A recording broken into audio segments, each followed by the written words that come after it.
So I was scrolling through Twitter, a mistake, I know, when I came across a tweet featuring a mobile game ad that was over the top and very suggestive. Not even suggestive, it was straight up fetish material. Cringe warning, by the way. I'm sorry about this, guys. I am going to be censoring some things. YouTube can be pretty strict when it comes to monetization, so please bear with me, but it's probably for the best not to see some of this stuff directly anyway. Ads for mobile phone games have become pretty notorious on the internet, with many YouTubers and content creators covering their, let's just say, less than wholesome marketing practices, so I was well aware these ads exist. However, what caught me off guard was that I actually play this game, and this ad doesn't represent the game at all. And honestly, if I had seen this ad, I probably wouldn't have downloaded the game, because what even is this?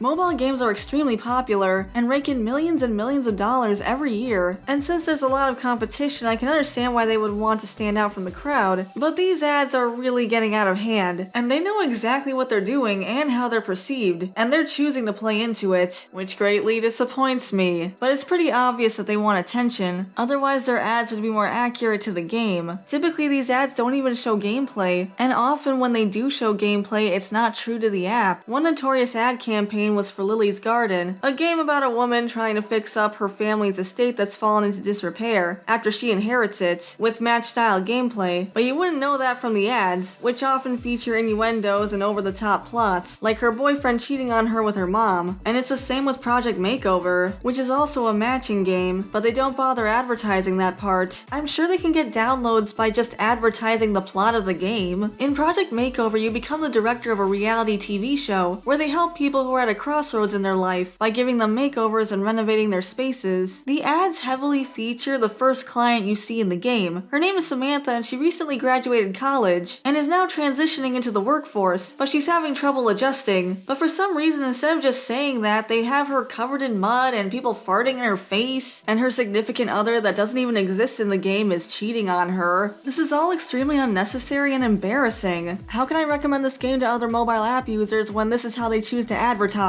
There's a lot of drama in the game that they could be advertising if that's really the way they want to go. The reason they hired you as a director in the first place is because their previous director threw a hissy fit and stormed off dramatically, thinking they would come crawling back to her, but instead they just hired a new director. So now she hates you and is trying to sabotage the show. Also, her name is Greta Vendetta, and that's just fun to say. So maybe they could have ads of her crazy schemes. They could also advertise some of the characters' storylines, like there's one guy who is a former spy, but is now retiring to be with his family, so you help him leave his spy life behind and become a family man. Maybe they can have an ad where he's protecting his family and doing spy stuff. They have options. Instead, they have a playlist of almost 600 ads, and it's filled with inappropriate, gross out shock value material. It even starts to get repetitive. Do they know their target audience? Because the people who download this game thinking it's going to be like the ads are going to be disappointed, and people who might enjoy the game for what it is might be turned off by the ads and not give it a chance, which is a common problem for these ad campaigns, and it's just kind of scummy. Another notorious mobile game is Merge Mansions, which seems innocent enough at the start, until the main character's grandmother starts acting suspicious, and it's implied that she's even killed somebody, except the actual plot of the game doesn't involve this, and you can't actually uncover clues the way it shows in the ads. So they go out of their way to set up this mystery, but don't actually deliver on it, and if anybody got invested in this mystery and downloads the app to solve it is out of luck. But they're really committed to this ad campaign. They even have live action ads that star celebrities like Pedro Pascal and Kathy Bates. They put so much into these ads, but in the end it doesn't really amount to much because they're not actually advertising anything. People who download the game from these ads might think that it'll eventually get to the murder mystery, but that never comes up. They could actually make a game with a murder mystery like this instead of clickbaiting, but they've made their choice. Clickbait it is. A lot of people clown on Raid Shadow Legends, and for good reason. They're way too oversaturated, and their sponsored content was pretty inescapable for a while. Plus, it's a very unapologetic gacha game. They'll take all your gems, and that still doesn't guarantee that you'll get a legendary, or even somebody useful, but at least their ads don't feature weird fetish stuff. Also, I play Raid Shadow Legends too. If you've been on this channel for a while, you might remember in the past I did a review of it. The game has changed a lot since then, but I stand by what I said. But I do have a newfound appreciation for it since its ads didn't make me disgusted. Seriously, Project Makeover, I feel so betrayed. Raid. Plus, Raid Shadow Legends ads typically focus on the characters, and the entire reason I downloaded it in the first place was because I thought the characters looked cool. Look at these guys. They're so well designed. I mean, not all of them, but that's what happens when you have over 600 champions.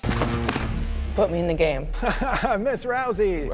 We already have hundreds of champions. That never stopped you before. But there's little in the way of character and story progression in the game. Most of the time you work your way through dungeons and fight bosses, while collecting gear and other resources needed to boost your champions. It takes place in a fantasy world called Teleria, where we're often told about different kingdoms and areas, but we don't actually get to explore any of it. And I thought it would be cool if they could add a proper story mode, and encourage more exploration beyond just dungeon crawling, plus the whole scummy gacha game practices. However, to my surprise, they're coming out with an animated series in May, with Raid called The Arbiter, a 10-part animated series, the ultimate game ad, which I will be reviewing. I am intrigued and I hope they use this as an opportunity to expand the world. The teaser trailer mostly focused on action set pieces, which is cool, but I really hope we get to see that character and story development that I've been craving. It would also be great if they could incorporate some of the lore they've already built up in the ads, like having Gallic and Zargala being a married couple. Their dynamic is really cute and funny, and it would be great to get moments like that. Hopefully it'll have some levity, and doesn't take itself too seriously. But overall, I'm surprisingly optimistic about this.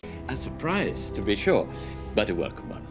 Can you imagine if Merge Mansion got a TV series where they explored the murder mystery? That might actually be interesting, especially since they aren't going to bother putting it into the game. Mobile ads are probably not going to change their practices anytime soon. It does bother me that these games can get away with false advertising, even if they are free to download. I don't really feel like that's fair anyway, considering how much money mobile apps make. They're extremely lucrative, nickeling and diming people with microtransactions. They could at least be honest with the kind of experience you're going to get, but that's just my opinion. Which mobile game ad campaign do you think is the worst? And have you played a mobile game only to find an ad for it that was disturbing? Or is it just me? Let me know in the comments below. I'd love to hear from you. Thanks for watching, everyone. I really appreciate it. Before I go, I want to give a shout out to our members: Stutania, Tyrant Carnivore, Adam K, Shiny Orc Boy, The Rabbit Mancer, General Bolivar, Depth Charge Media, Samaru163, Gabby Hime, Verdant Range, JVR, Hussyman42, Nixel, Phil C, Taylor Ramirez, Caleb Nelson, Bandito Bane, Dakari the Professor, Equestron, Norman Sweetcream, Way Beyond Coincidence, Garcia XV Legend, Hunter Rose, Dashhound, 80s Nostalgia Guy, Miranda Sinistra, Butcher7 Actual, Felix Bam, Soundboy00, Owen Wildish, Player Zero, Kitsune Fiora, Can We Pretend That,